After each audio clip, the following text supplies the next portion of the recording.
गुरुदेव ने अपने लेखन में प्रवचन में एक ही बात कही है, अध्यात्म जिंदगी का शीर्षासन है।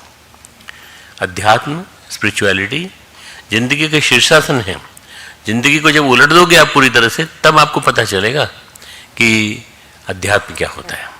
अध्यात्म में आपको अपने आप को पूरा उलटना पड़ता है, पूरा उलटना पड़ता है। आपको बाहर की दुनिया, जो लौकिक दुनिया है, उससे अलग हट करके आध्यात्मिक दुनिया जीनी पड़ती है। और ये बहुत मुश्किल काम है, बहुत मुश्किल। दिखाई तो बहुत देते हैं आध्यात्मिक लोग, आपको लगता भी इतने सारे अध्यात्मवादी हैं, इतने अध्यात्म, कोई नहीं है, बहुत कम है, बहुत कम है, बहुत कम। 0.2% पूरे 100 की गिनती की जाए out of the whole lot, तो उसमें 0.2% आदमी सच्चे अध्यात्मवादी हैं, नहीं तो वास्तव में अध्यात्मवादी नहीं है।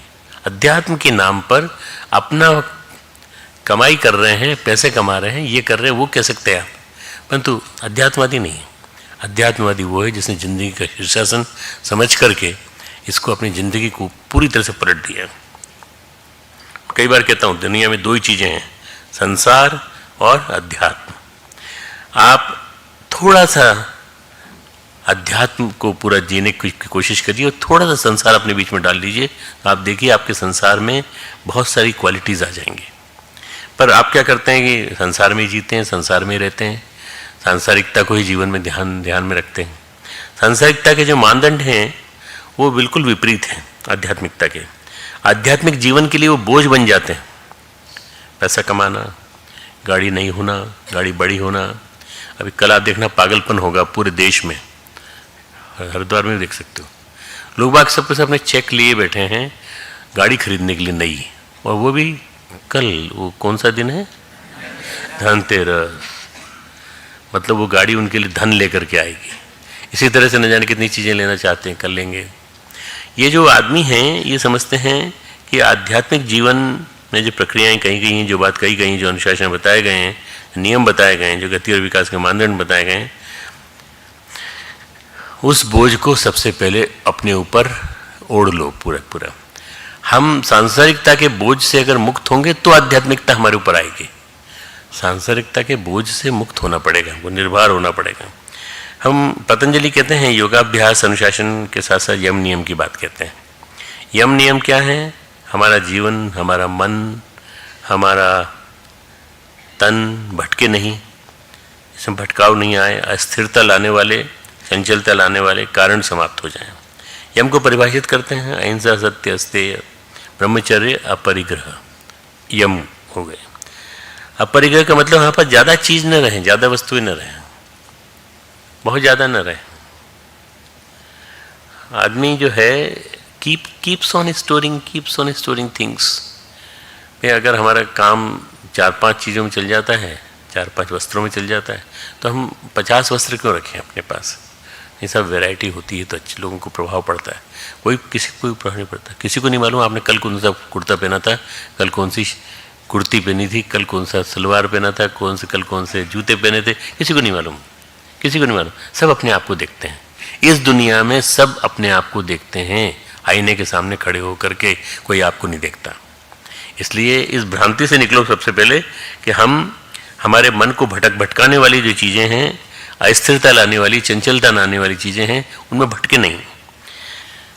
एक थी मुख्यमंत्री जयललिता, इनके पास ढेर सारे जूते पाए गए, कम से कम कुछ नहीं 700-800 जूते।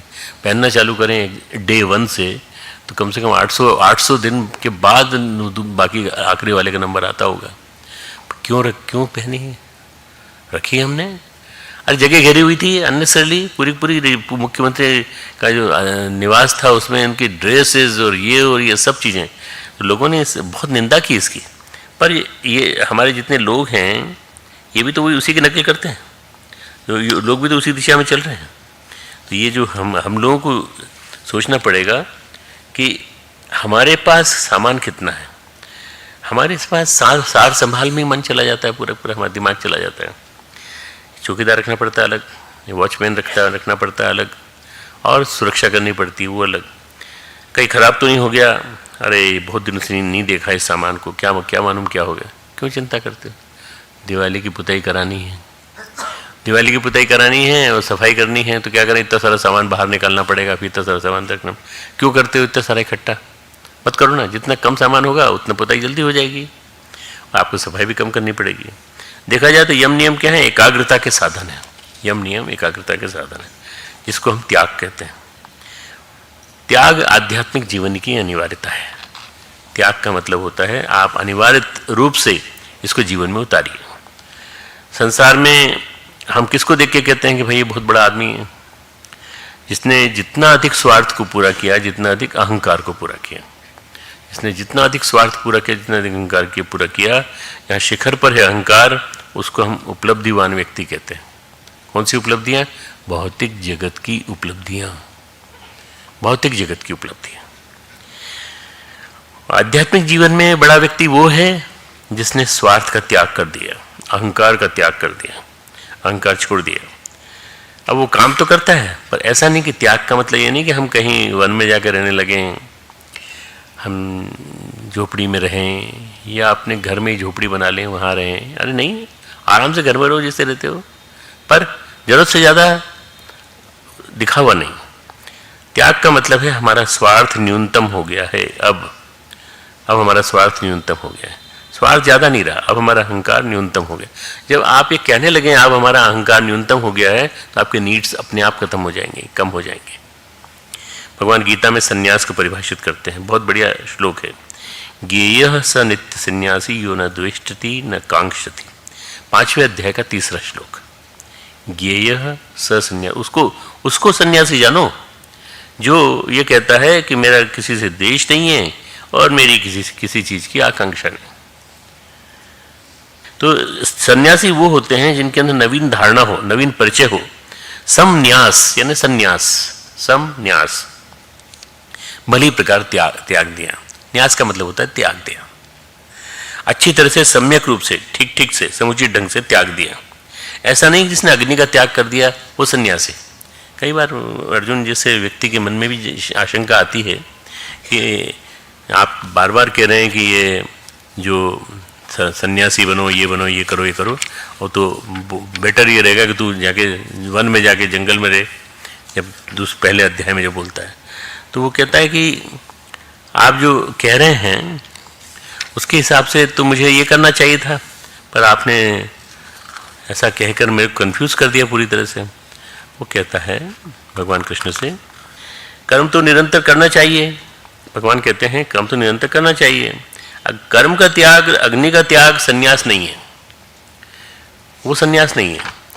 पहले के ज़माने में सन्यासी अग्नि में पका हुआ भोजन नहीं खाते थे। पहले के ज़माने में, जब आज से 200 साल 150 साल पहले की बात है, ऐसा सन्यास लेने के बाद निश्चय हो जाता था कि जो अग्नि से पकाया हुआ होगा, आग से पकाया जाएगा, तो वो नहीं खाएंगे।